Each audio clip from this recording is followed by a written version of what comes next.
தற்போதுள்ள படை வீரர்கள் இப்போது எம் கைகளில் உள்ள துப்பாக்கிகள் எந்த சந்தர்ப்பத்திலும் இயக்கப்படக்கூடாது என்றே எண்ணுகின்றனர்.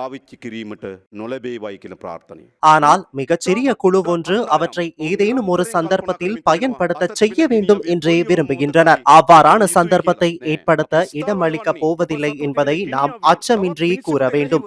ඔගේ පපුුවට තබා වෙඩි තැබීම සඳහා එස්සවීමට අවස්ථාවක් නොලබෙන සමාජයක් නිර්මාණ විය යුතුයි. அமைதியை நிலைநாட்டுவதற்கான எந்த ஒரு தீர்மானத்தையும் எடுப்பதற்கு நாம் தயார். எவ்வாறிருப்பினும் இனவாதம் மீண்டும் வெளிவர ஆரம்பித்துள்ளது. அதிகார மோகமுடையவர்கள் வடக்கிலும் தெற்கிலும் மீண்டும் இனவாதத்தை தூண்ட ஆரம்பித்துள்ளனர் என ஜனாதிபதி அனுரகுமார திசாநாயக்க தெரிவித்தார். இது தொடர்பில் அவர் வெளிப்படுத்தியுள்ள பல முக்கிய தகவல்களை அறிந்து கொள்ள இன்றைய நாளுக்கான வீரகேசரி நாளிதழின் மின்னிதழை வாசிப்பதுடன் மேலதிகமாக இணைக்கப்பட்ட பக்கங்களில் வெளிவந்துள்ள முக்கிய பல செய்திகளை mypeople.lk-ஐ சப்ஸ்கிரைப் செய்வதன் மூலம் படிக்க முடியும். இது உங்கள் வீரகேசரி, எங்கேயும் எப்பொழுதும்.